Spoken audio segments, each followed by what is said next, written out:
Hello everyone.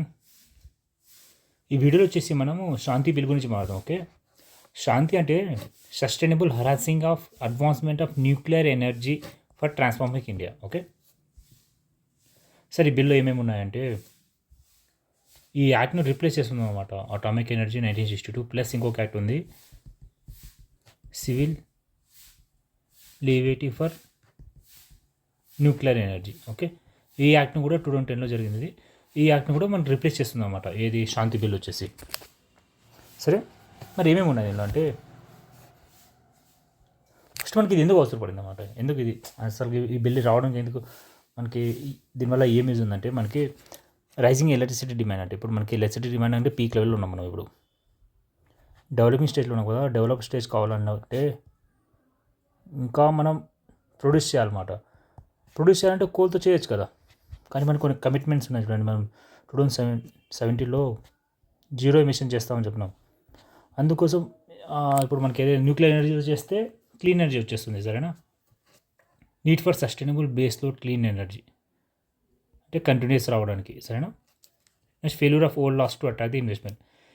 మనకు old laws ఉన్నాయి చూడండి, అటామిక్ ఎనర్జీ, అవి ఇన్వెస్ట్మెంట్ అట్రాక్ట్ చేయదు. అసలు అట్రాక్ట్ చేయడానికి ఇవ్వలేదు కదా మనం ఆ టైంలో. ప్రైవేట్ ఇన్వెస్ట్మెంట్కు ఛాన్స్ ఇవ్వలేదు ఆ టైంలో. దేంట్లో? ఈ యాక్ట్లో. ఓకే, ఓన్లీ సెంట్రలైజ్ చేయాల్సి వచ్చింది దీనిలో. సరే, మరి ఇవైతే కరెక్టే ఉన్నాయి. ఇప్పుడు మనకి ఇవన్నీ ఉన్నాయి, దీని డిమాండ్స్ ఉన్నాయి, అందుకోసం చేస్తున్నాము. కానీ స్పీడీ రిఫార్మ్ అంటే వితౌట్ కన్సల్టేషన్స్, వితౌట్ కమిటీస్ దీన్ని డైల్యూట్ చేస్తామన్నమాట మనం. సేఫ్టీని, అకౌంటబిలిటీ, నెక్స్ట్ ఇంకా పబ్లిక్ ట్రస్ట్ని ఎలాంటివి నెక్స్ట్ తెలుస్తుంది చూడండి. సరే, మరి న్యూక్లియర్ ఎనర్జీ ఇంపార్టెన్స్ ఏమి ఉన్నాయి ఇండియాలో కూడా అంటే 24/7 మనకి క్లీన్ ఎనర్జీ వస్తుంది దీనిలో. ఓకేనా, ఇప్పుడు హైడ్రో పవర్ ఉంది, వైల్ డిశ్చార్జింగ్ ఓన్లీ. ఓకే, మనం ఎప్పుడైతే వాటర్ని డిశ్చార్జ్ చేస్తున్నా అప్పటికి కూడా వాటర్ వస్తుంది. నెక్స్ట్ సోలార్లో డే టైమ్స్లో కూడా వస్తుంది. ఇలా మనకి రిన్యూవబుల్ ఎనర్జీస్ టైంలో ఓన్లీ తన ఒక టైం పీరియడ్లోనే వస్తుంటుంది. కానీ న్యూక్లియర్ ఎనర్జీలో 24/7. ఓకేనా, నెక్స్ట్ లో కార్బన్ ఎమిషన్స్, చాలా తక్కువ ఉంటుంది కార్బన్ ఎమిషన్ దీనిలో. Okay, next high energy density. High energy density అంటే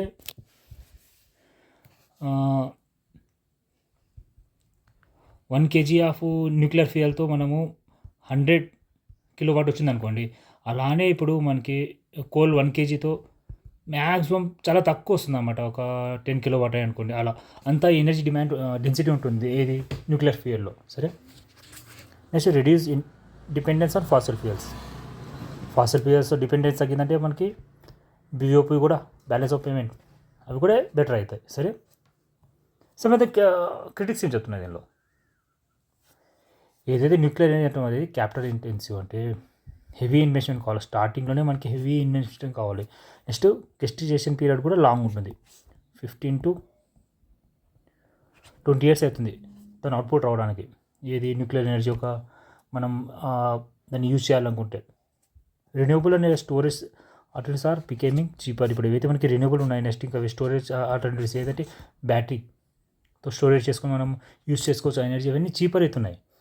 అంటే ఈ సైడ్ మనకి ఇంకా ఛాన్స్ ఉంది కదా, మరి ఎందుకు ఇలా మేము జంప్ అవుతున్నాం చెప్పి ఆయన అంటున్నారు అనమాట.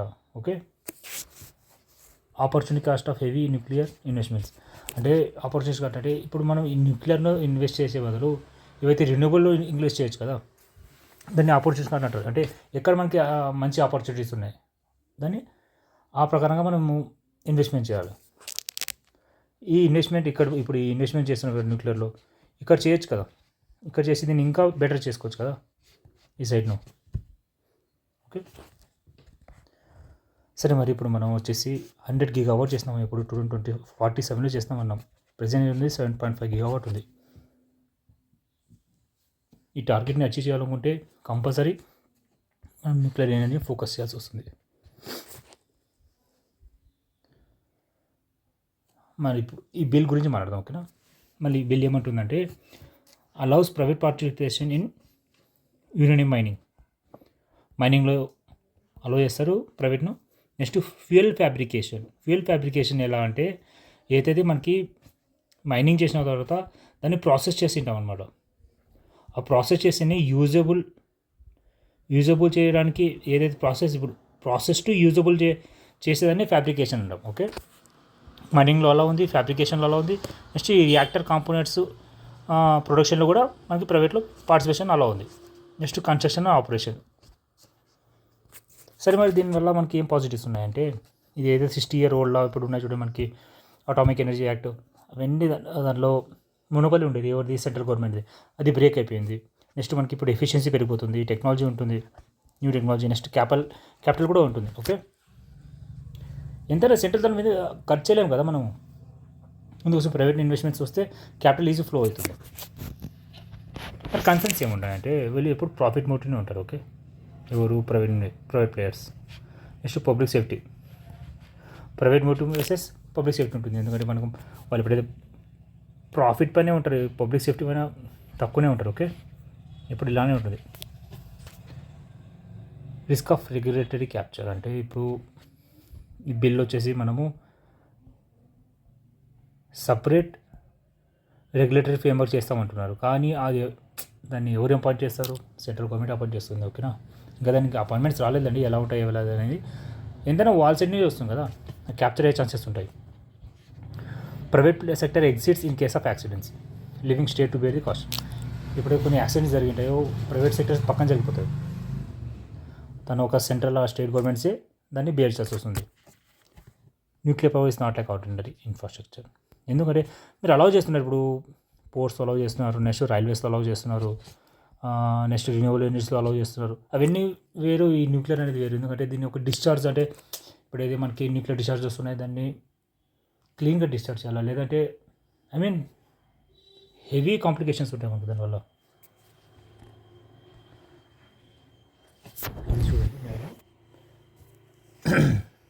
Labour to reform, clear operator and supplier సిబిలిటీ. అంటే ఆ బిల్ అప్పుడు మనకి అటామిక్ ఎనర్జీ యాక్ట్ చూడండి, దీనిలో ఏమని తెలుసా, సప్లయర్ ప్లస్ ఆపరేటర్ సేమ్ అని చెప్పేవారు అనమాట. ఇక్కడ దీన్ని సపరేట్ చేసిన వారు, ఆపరేటర్ అండ్ సప్లయర్. ఏవైతే ఇప్పుడు ఆపరేషన్ టైంలో ఏమైనా ఇష్యూస్ జరిగినప్పుడు ఎవరు లియబుల్ అవుతారంటే ఆపరేటర్ లియబుల్ అవుతాడు, ఈయన సప్లయర్ అవ్వడు. ఓకే, ఎప్పుడైతే సప్లై ఇస్తాడో తన ఒక వర్క్ అయిపోయింది, ఎవరు లేబుల్ అంటే ఆపరేటరే లేబుల్ అవుతాడు. ఇంకోటి liability caps with mandatory insurance. ఆ ఆపరేటర్ కూడా క్యాప్ ఉంటుందన్నమాట. 1 crore అనుకోండి, ఏదైతే యాక్సిడెంట్ జరిగింది, ఎంత పెద్ద యాక్సిడెంట్ జరిగినా, ఐ మీన్ మనకి 100 crores జరిగిన ప్రాపర్టీ లాస్ట్, లేకపోతే పీపుల్ లైఫ్స్ అవన్నీ జరిగినా కూడా దాన్ని ఒక కాస్ట్ 100 crores అయినా కూడా మనకి క్యాప్ ఉంది కదా, అంటే మనం 1 crore ఇస్తామని చెప్పి. ఓకే, అలా క్యాప్ వేసేసిన మాట లియబిలిటీ. అది కూడా విత్ మ్యాండేటరీ ఇన్సూరెన్స్. వీళ్ళు ఇన్సూరెన్స్ చేసుకొస్తుంది కంపెనీ, ఎవరైతే ఆపరేషన్ చేస్తుంటారో వాళ్ళు ఇన్సూరెన్స్ చేసుకోవాల్సి వస్తుంది. Next government backstop for catastrophic accidents. ఇప్పుడు అన్నాం చూడండి, మనం 1 crore ఇస్తారని చెప్పి, 100 crore లాస్ అయినా కూడా ఈ 99 crore ఎవరు బేర్ చేయాలి? గవర్నమెంట్ బేర్ చేయాల్సి వస్తుంది. సరేనా? మరి మనకి ఇంకా ఇది అవసరం ఏందంటాను నేను, అవసరమా ఇది? సరే చూడండి, అలైన్ అనేది ఇంటర్నేషనల్ కన్వెన్షన్స్. ఓకే, ఏవైతే ఇంటర్నేషనల్ కన్వెన్షన్స్ దాన్ని అలైన్ చేసి ఉన్నాయి మనకు అన్నీ. ఇప్పుడు ఈ బిల్ వస్తుంది కదా, శాంతి బిల్లు, దానివల్ల మరి గవర్నమెంట్ ఎందుకు సపోర్ట్ చేస్తుంది అంటే ఫారిన్ వెండర్స్, ఫారిన్ టెక్నాలజీ వస్తుంది మనకి, ఫారిన్ క్యాపిటల్స్ వస్తాయి, అవన్నీ వస్తాయి కదా. నెక్స్ట్ లీగల్ అన్సర్టనిటీ, ఇప్పుడు ఈజీగా ఇచ్చినారు కదా, ఇప్పుడు మనకి సప్లయర్ వేరే, నెక్స్ట్ ఆపరేటర్ వేరే అని, ఇంకా ఎవరు దీంట్లో ఎవరు అని తెలిసిపోయింది. ఆపరేటర్ కూడా క్యాప్డ్, ఇంత లాస్ అయినా కూడా ఇంత ఇస్తాడు ఆయన, అది కూడా మ్యాండేటరీ ఇన్సూరెన్స్తో. ఓకే, రివర్స్ స్టాల్ ఇవైతే ఆగిపోయిన ఇప్పుడు న్యూక్లియర్ ప్రాజెక్ట్స్ అవన్నీ కూడా రివ్యూ కావచ్చు. సో మన కన్సర్న్స్ ఏమున్నాయంటే చూడండి, ఇవి వీకెండ్స్ విక్టిమ్ కంపెన్సేషన్ అది మేజర్ ఇష్యూ ఉంది ఇక్కడ. ఎందుకంటే అది క్యాప్ ఇవ్వకూడదు తెలుసా. మనకి అప్పుడు భూపాల్లో జరిగినాయి చూడండి కొన్ని ట్రాజిక్ ఇన్సిడెంట్స్, దాని ముందు ఏ యాక్ట్ లేదన్నమాట. అసలు వాళ్ళ పైన కంప్లైంట్ చేసినా కూడా ఎంత లియబిలిటీ, మనం ఎంత కంపెన్సేషన్ చేసారు కూడా యాక్ట్ లేదు అప్పుడు మనతో. సేమ్ అలానే అయిపోతుంది ఇది కూడా. Shift the financial burden from suppliers to government public institute చెప్తున్నావు కదా. Government back steps for the catastrophic accidents, ఇవైతే పెద్ద యాక్సిడెంట్ జరిగింటావో అప్పుడు గవర్నమెంట్ ఇంక్లూడ్ అవుతుంది. అదే వీళ్ళు ఉన్నారు ఇప్పుడు సప్లయర్స్, ఆపరేటర్స్, ఎప్పుడైతే ప్రాఫిట్ వస్తుందో హెవీగా వస్తుందో వాళ్ళు తీసుకుంటారు. ఎప్పుడైతే పెద్ద యాక్సిడెంట్ జరిగితే అప్పుడు గవర్నమెంట్ వచ్చి ఇవ్వాల్సి వస్తుంది amount. Dilute the spirit of civil liability. ఈ వాటిని కూడా డైల్యూట్ చేసేది అనమాట దీనిలో. Raises ethical concerns like privatize profits and social risk. అదే చెప్తున్నా కదా, ప్రైవేట్ వాళ్ళు ఏవైతే ప్లేయర్స్ ఉన్నారు వీళ్ళందరూ ఎప్పుడైతే ప్రాఫిట్ వస్తుంటారో హెవీగా తీసుకుంటారు, ఎప్పుడైతే రిస్క్ వచ్చిందో సోషలైజ్ అయిపోతుంది, అందరు గవర్నమెంట్ పైన పడిపోతుంది. ఇది ఒక మేజర్ కన్సర్న్. చూడండి వీళ్ళు ఏమంటున్నారంటే ఒక statutory independent nuclear safety authority establish చేస్తామంటున్నారు దీనిలో శాంతి బిల్లో. ఓకే, ఇంకోటి సపరేట్స్ ప్రమోషన్ ఫ్రమ్ రెగ్యులేషన్. ఏదైతే ఉన్నాయో అవి ఇప్పుడు ప్రమోషన్ చేయాలా రెగ్యులేషన్ చేయాలా కాకుండా సపరేషన్ చేస్తానంట. ప్రమోషన్ వేరే, రెగ్యులేషన్కి వేరే. Alliance with IE best, EI international organisation కదా, తన ఒక ప్రాక్టీసెస్ ఎలా ఉన్నాయో ఆ ప్రకారంగా ఈ బాడీని క్రియేట్ చేస్తామని చెప్తున్నారు. సో మరి ఇండిపెండెన్స్ ఓన్లీ ఆన్ పేపర్. ఇది చూడండి, appointment process control by executive. ఎగ్జిక్యూటివ్నే చేస్తుందా లేకపోతే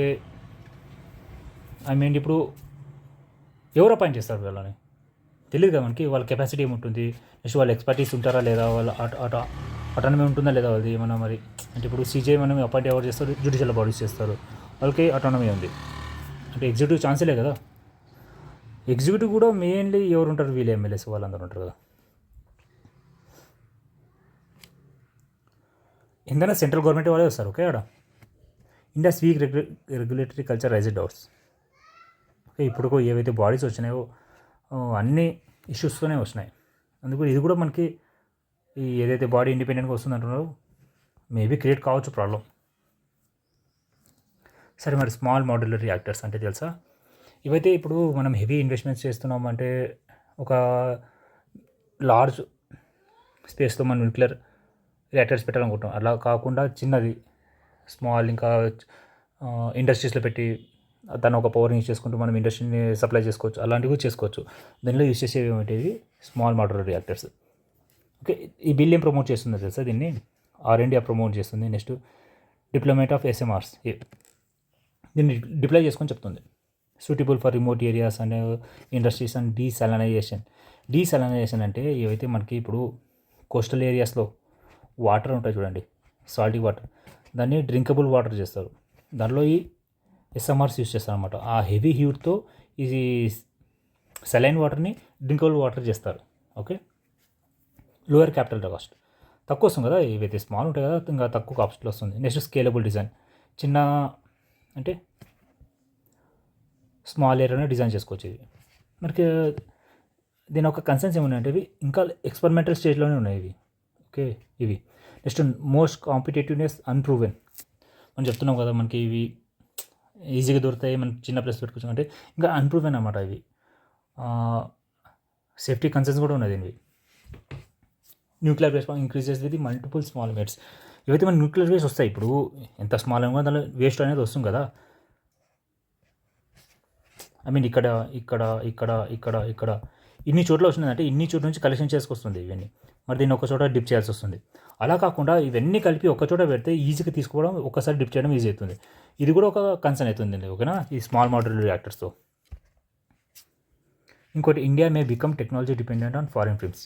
ఇంకా మనకి అసలు ఈ టెక్నాలజీ అనేది లేదు, ఇంకా డెవలపింగ్ స్టేజ్లో ఉంది.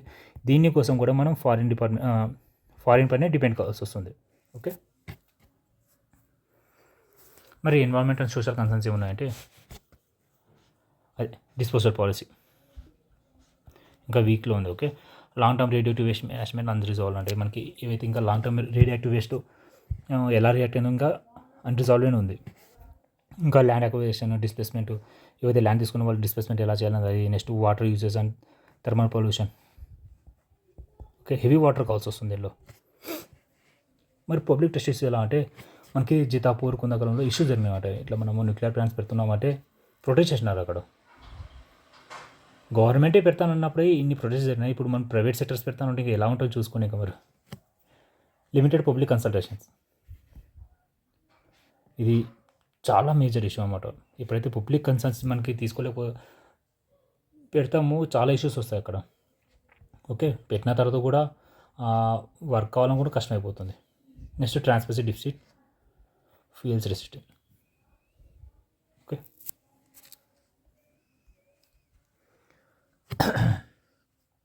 ఇంకోటి ఫెడరలిజం ఇష్యూ కూడా వస్తుంది దీనిలో.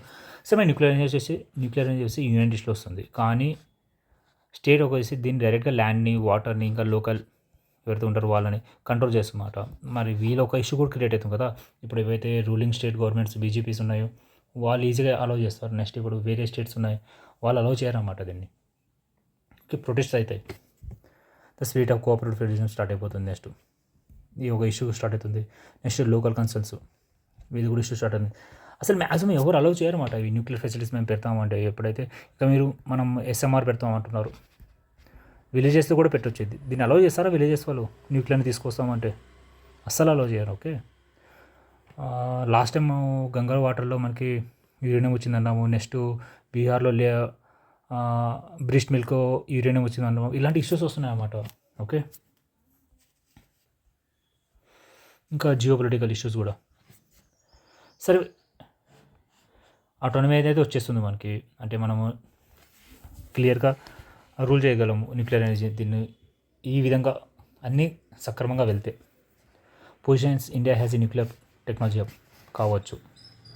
స్ట్రెంగ్థెన్స్ ఏ క్లైమేట్ డిప్లొమసీ, దీనిలో అయితే కంపల్సరీ కావచ్చు. ఎందుకంటే మనం ఇంకా కోల్ డిపెండెన్సీ తగ్గవచ్చు ఈ ఇంప్లిమెంట్ సరిగ్గా అయితే.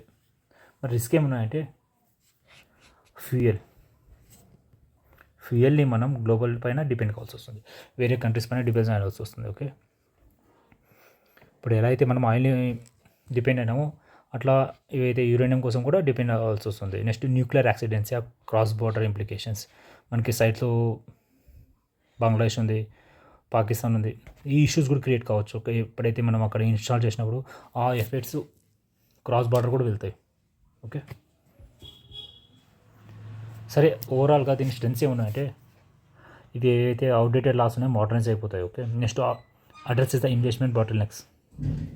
ఏవైతే ఇన్వెస్ట్మెంట్స్ రావట్లేదు దానిలో ఈజీగా వచ్చేస్తాయి. మనకి క్యాపింగ్ ఇష్యూ వచ్చింది కదా, దానివల్ల ఏవైతే ఇష్యూ జరిగితే క్లియర్ అయిపోతుంది. Alliance nuclear policy with climate goals,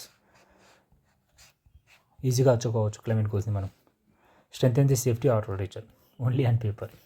okay, మరి కన్సర్న్స్ ఏమంటే ఈ లేబిలిటీ ప్రిన్సిపల్స్ ఒక డైల్యూట్ అయిపోయినాయి. Next safety and